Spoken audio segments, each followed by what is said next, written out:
This is the Earth, as it looked 90 million years ago. Geologists call this period the Late Cretaceous. It was a time of extreme global warming, when dinosaurs still ruled the planet.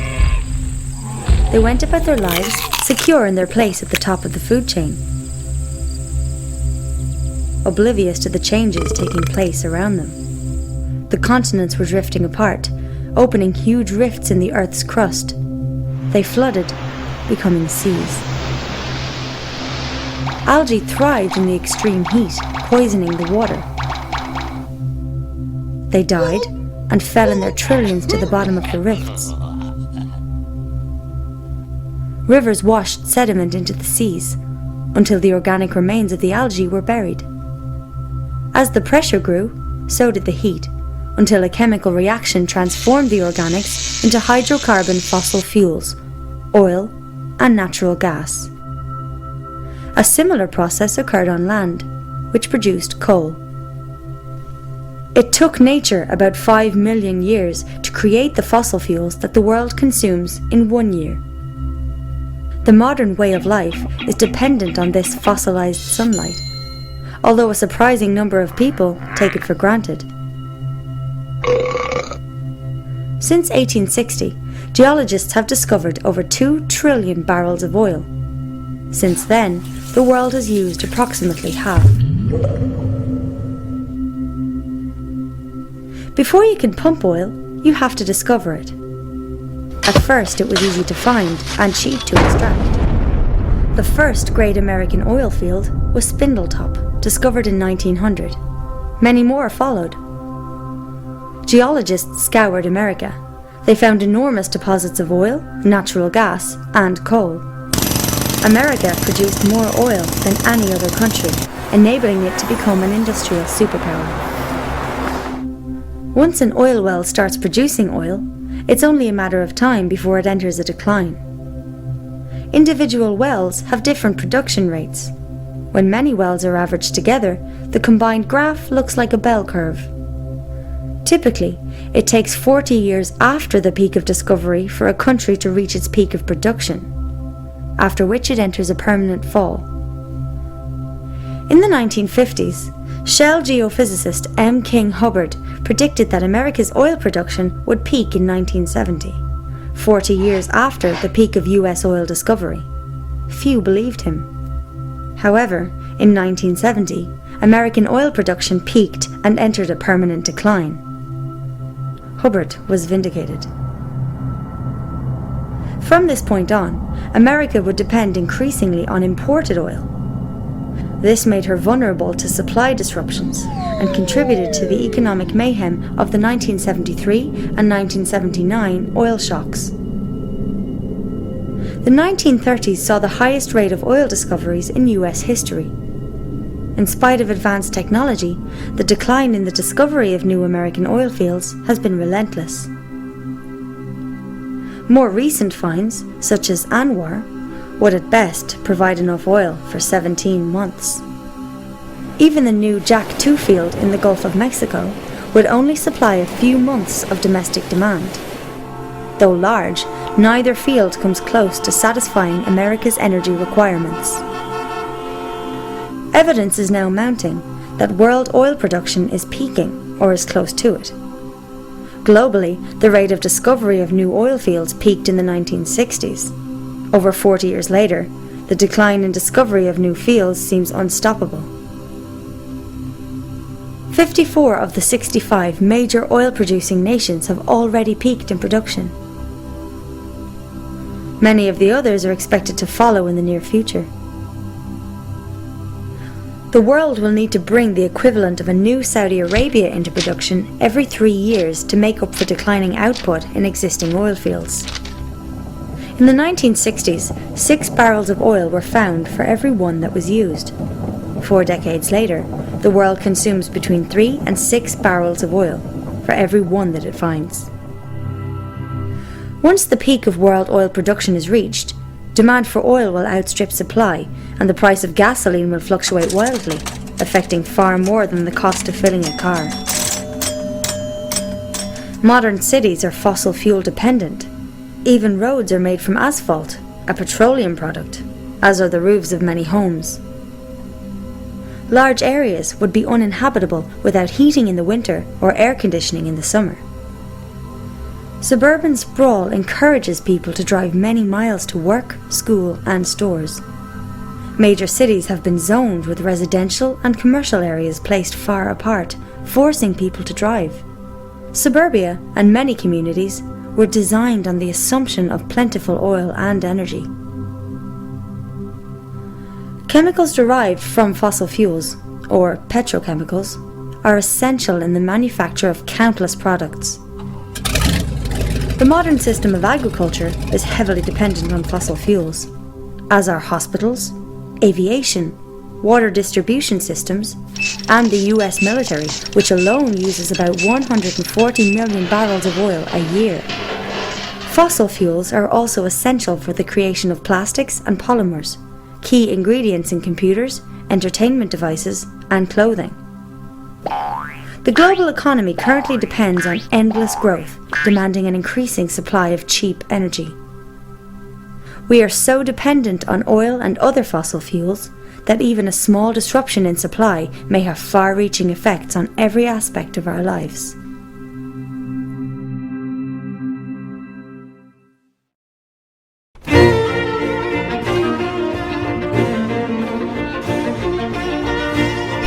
Energy is the ability to do work. The average American has available the energy equivalent of about 150 slaves working 24 hours a day.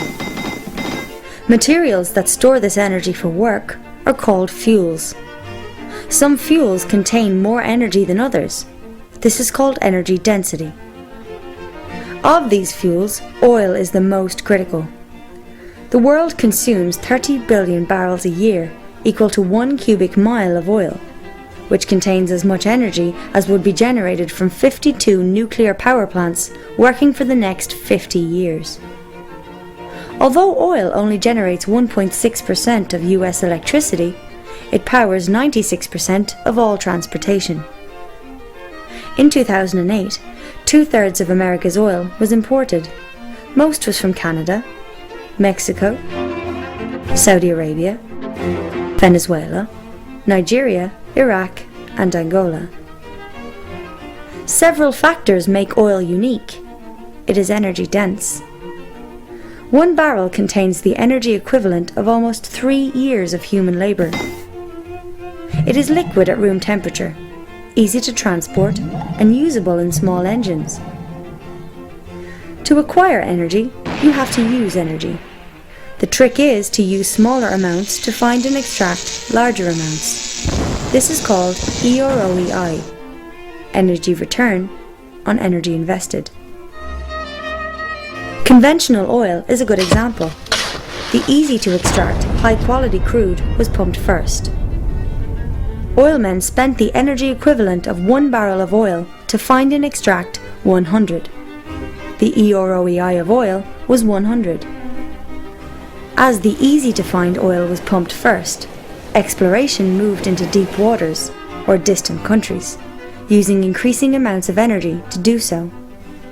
Often, the oil found now is heavy or sour crude and is expensive to refine. The EROEI for oil today is as low as 10. If you use more energy to get the fuel than is contained in the fuel, it's not worth the effort to get it.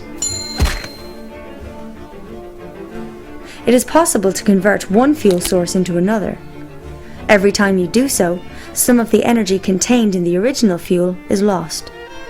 For instance, there is unconventional oil, tar sands and shale. Tar sands are found mainly in Canada. 2/3 of the world's shale is in the US. Both of these fuels can be converted to synthetic crude oil. However, this requires large amounts of heat in fresh water, reducing their EROEI, which varies from 5 to as low as 1.5. Shale is an exceptionally poor fuel, pound for pound containing about 1/3 the energy of a box of breakfast cereal. Coal exists in vast quantities and generates almost half of the planet's electricity.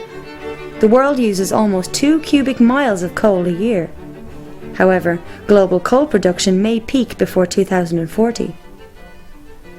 The claim that America has centuries' worth of coal is deceptive, as it fails to account for growing demand and decreasing quality. Much of the high-quality anthracite coal is gone, leaving lower-quality coal that is less energy-dense. Production issues arise as surface coal is depleted and miners have to dig deeper and in less accessible areas. Many use destructive mountaintop removal to reach coal deposits, causing environmental mayhem. Natural gas is often found alongside oil and coal. North American discovery of conventional gas peaked in the 1950s and production peaked in the early 70s.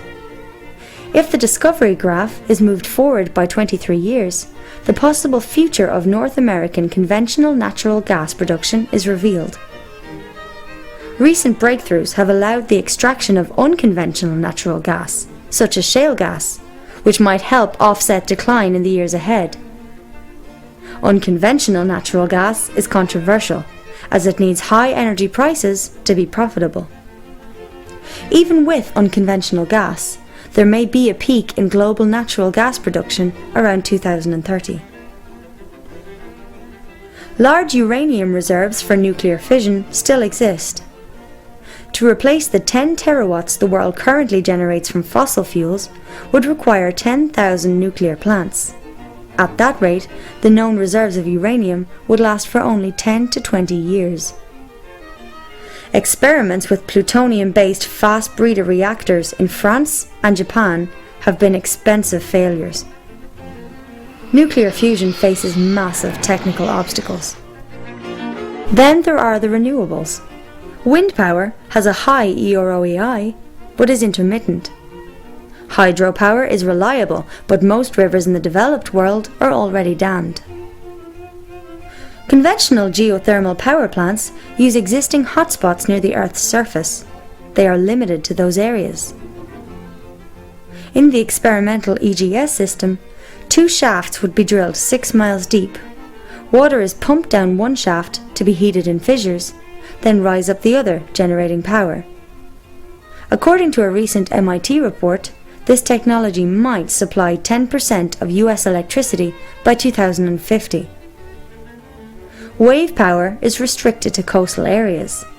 The energy density of waves varies from region to region. Transporting wave-generated electricity inland would be challenging. Also, the salty ocean environment is corrosive to turbines. Biofuels are fuels that are grown. Wood has a low energy density and grows slowly. The world uses 3.7 cubic miles of wood a year. Biodiesel and ethanol are made from crops grown by petroleum-powered agriculture. The energy profit from these fuels is very low. Some politicians want to turn corn into ethanol. Using ethanol to supply 1/10 of projected US oil use in 2020 would require 3% of America's land. To supply 1/3 would require 3 times the area now used to grow food. To supply all US petroleum consumption in 2020 would take twice as much land as is used to grow food. Hydrogen has to be extracted from natural gas, coal or water, which uses more energy than is generated from the hydrogen. This makes a hydrogen economy unlikely. All the world's photovoltaic solar panels generate as much electricity as 2 coal power plants. The equivalent of between 1 and 4 tons of coal are used in the manufacture of a single solar panel. We'd have to cover as many as 140,000 square miles with panels to meet current world demand. As of 2007, there were only about 4 square miles. Concentrated solar power, or solar thermal, has great potential, though at the moment there are only a small number of plants operating. They are also limited to sunny climates, requiring large amounts of electricity to be transmitted over long distances. All of the alternatives to oil depend on oil-powered machinery or require materials such as plastics that are produced from oil. When considering future claims of amazing new fuels or inventions, ask, does the advocate have a working commercial model of the invention? What is its energy density? Can it be stored or easily distributed? Is it reliable or intermittent? Can it be scaled to a national level? Are there hidden engineering challenges? What is the EOROEI? What are the environmental impacts? Remember that large numbers can be deceptive. For example, 1 billion barrels of oil will satisfy global demand for only 12 days. A transition from fossil fuels would be a monumental challenge. As of 2007, coal generates 48.5% of US electricity. 21.6% is from natural gas. 1.6% is from petroleum. 19.4% is from nuclear. 5.8% is from hydro. Other renewables only generate 2.5%. Is it possible to replace a system based on fossil fuels with a patchwork of alternatives? Major technological advances are needed, as well as political will and cooperation, massive investment, international consensus, the retrofitting of the $45 trillion global economy, including transportation, manufacturing industries, and agricultural systems, as well as officials competent to manage the transition. If all these are achieved, could the current way of life continue?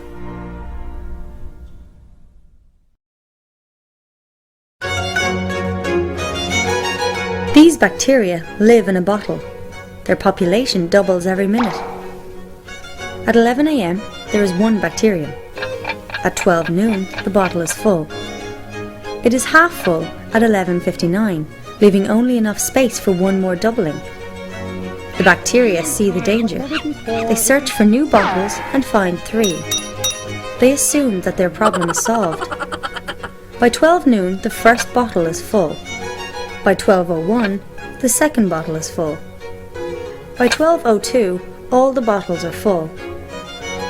This is the problem that we face due to the doubling caused by exponential growth.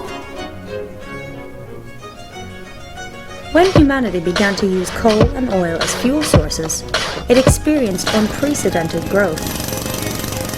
Even low growth rates produce large increases over time. At a 1% growth rate, an economy will double in 70 years. At 2% rate, doubles in 35 years. At a 10% growth rate, an economy will double in only 7 years. If an economy grows at the current average of 3%, it doubles every 23 years. With each doubling, demand for energy and resources will exceed all the previous doublings combined. The financial system is built on the assumption of growth, which requires an increasing supply of energy to support it. Banks lend money they don't have, in effect creating it. The borrowers use the newly created loan money to grow their businesses and pay back the debt, with an interest payment which requires more growth. Due to this creation of debt-formed money, most of the world's money represents a debt with interest to be paid.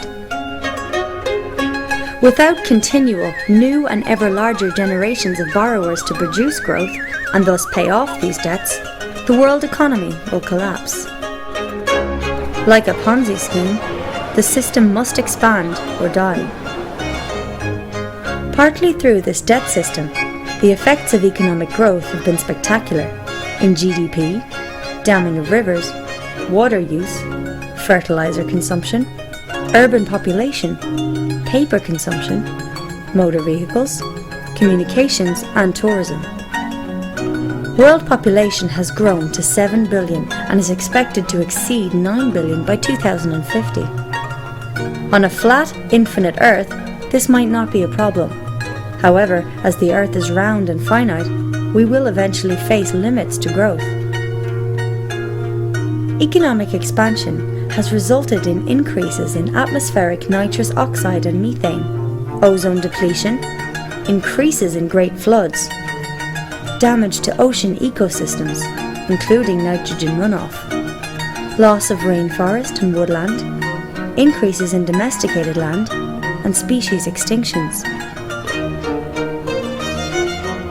If we place a single grain of rice on the first square of a chessboard, double this and place 2 grains on the second, double again and place 4 on the third, double again and place 8 on the fourth, and continue this way, putting on each square twice the number of grains than were on the previous one. By the time we reach the final square, we need an astronomical number of grains. 9 quintillion, 223 quadrillion, 372 trillion, 36 billion, 854,776,000 grains. More grain than the human race has grown in the last 10,000 years. Modern economies, like the grains on the chessboard, double every few decades. On which square of the chessboard are we? Besides energy, civilization demands numerous essential resources: fresh water, topsoil, food, forests, and many kinds of minerals and metals. Growth is limited by the essential resource in scarcest supply. A barrel is made of staves, and like water filling a barrel, growth can go no further than the lowest stave, or the most limited essential resource. Humans currently utilize 40% of all photosynthesis on Earth. Though it might be possible to use 80%, we are unlikely to ever use 160%.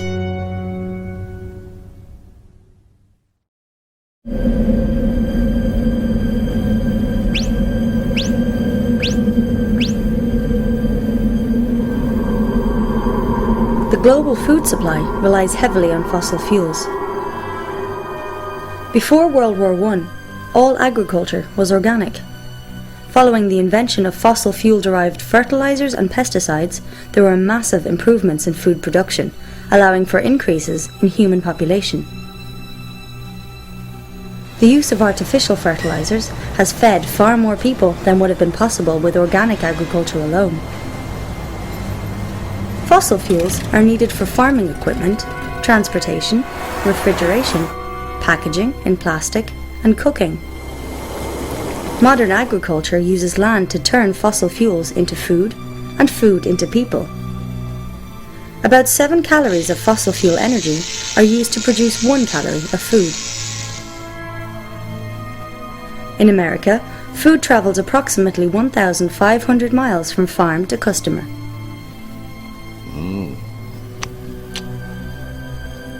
Besides fossil fuel decline, there are several threats to the current system of food production. Cheap energy, improved technology, and subsidies have allowed massive fish catches. Global fish catches peaked in the late 1980s, forcing fishermen to move into deep waters. Nitrogen runoff by fossil fuel-based fertilizers poisons rivers and seas, creating enormous dead zones. At this rate, all fish populations are projected to collapse by 2048.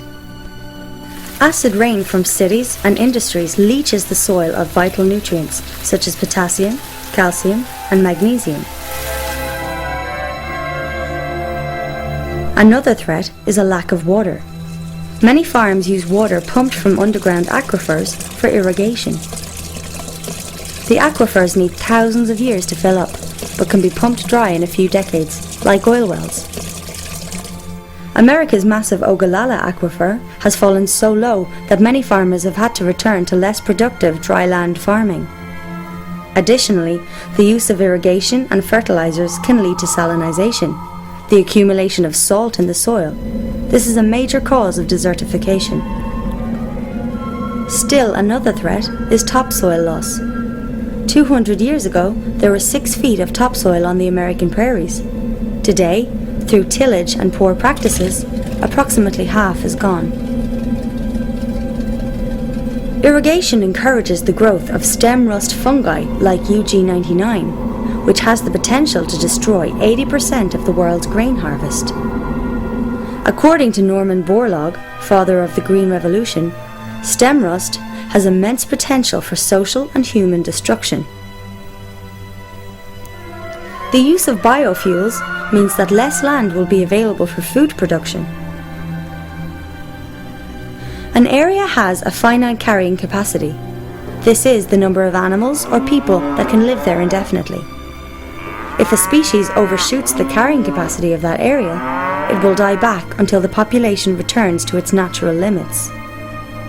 The world has avoided this die-off by finding new lands to cultivate or by increasing production, which has been possible largely thanks to oil. To continue growth, more resources are required than the Earth can provide, but no new planets are available. In the face of all these challenges, global food production must double by 2050 to feed the growing world population. 1 billion people are already malnourished or starving. There will be challenges in feeding over 9 billion in the years to come, when world oil and natural gas production will be in decline.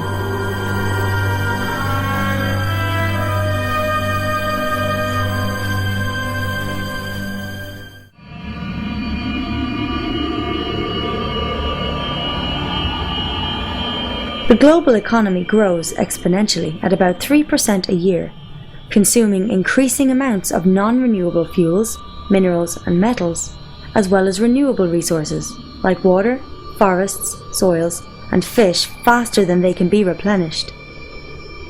Even at a growth rate of 1%, an economy will double in 70 years. The problem is intensified by other factors. Globalization allows people on one continent to buy goods and food made by those on another. The lines of supply are long, placing strains on a limited oil resource. We now rely on distant countries for basic necessities. Modern cities are fossil fuel dependent. Most banking systems are based on debt, forcing people into a spiral of loans and repayments, producing growth. What can be done in the face of these problems? Many believe that the crisis can be prevented through conservation, technology, smart growth, recycling, electric cars and hybrids, substitution, or voting. Conservation will save you money, but it alone won't save the planet. If some people cut back on oil use, the reduced demand will drive down the price, allowing others to buy it for less. In the same fashion, a more efficient engine that uses less energy will, paradoxically, lead to greater energy use. In the 19th century, English economist William Stanley Jevons realized that better steam engines made coal a more cost-effective fuel source, which led to the use of more steam engines, which increased total coal consumption. Growth of use will consume any energy or resource saved through conservation.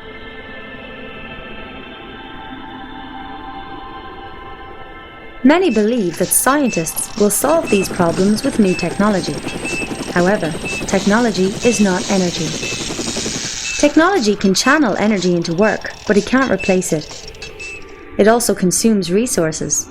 For instance, computers are made with 1/10 of the energy needed to make a car. More advanced technologies may make the situation worse, as many require rare minerals, which are also approaching limits. For example, 97% of the world's rare earths are produced by China, most from a single mine in Inner Mongolia. These minerals are used in catalytic converters, aircraft engines, high-efficiency magnets and hard drives, hybrid car batteries, lasers, portable X-rays, shielding for nuclear reactors, compact discs, hybrid vehicle motors, low-energy light bulbs, fiber optics, and flat-screen displays. China has begun restricting the export of these minerals, as demand soars. So-called sustainable growth, or smart growth, won't help, as it also uses non-renewable metals and minerals in ever-increasing quantities, including rare earths. Recycling will not solve the problem, as it requires energy, and the process is not 100% efficient. It is only possible to reclaim a fraction of the material being recycled. A large portion is lost forever as waste. Electric cars run on electricity. As most power is generated from fossil fuels, this is not a solution. Also, cars of all types consume oil in their production. Each tire alone requires about 7 gallons of petroleum. There are around 800 million cars in the world as of 2010. At current growth rates, this number would reach 2 billion by 2025. It is unlikely that the planet can support this many vehicles for long, regardless of their power source. Many economists believe that the free market will substitute one energy source with another through technological innovation. However, the main substitutes to oil face their own decline rates. Substitution also fails to account for the time needed to prepare for a transition. The US Department of Energy's Hirsch report estimates that at least 2 decades would be needed to prepare for the effects of peak oil. The issues of energy shortages, resource depletion, topsoil loss, and pollution are all symptoms of a single, larger problem: growth. As long as our financial system demands endless growth, reform is unlikely to succeed. What then will the future look like? Optimists believe that growth will continue forever, without limits. Pessimists think that we're heading towards a new Stone Age, or extinction. The truth may lie between these extremes. It is possible that society might fall back to a simpler state, one in which energy use is a lot less. This would mean a harder life for most, more manual labour, more farm work, and local production of goods, food, and services. What should a person do to prepare for such a possible future? Expect a decrease in supplies of food and goods from faraway places. Start walking or cycling. Get used to using less electricity. Get out of debt. Try to avoid banks. Instead of shopping at big box stores, support local businesses. Buy food grown locally at farmers' markets. Instead of a lawn, consider gardening to grow your own food. Learn how to preserve it. Consider the use of local currencies, should the larger economy cease to function, and develop greater self-sufficiency. None of these steps will prevent collapse, but they might improve your chances in a low-energy future, one in which we will have to be more self-reliant, as our ancestors once were.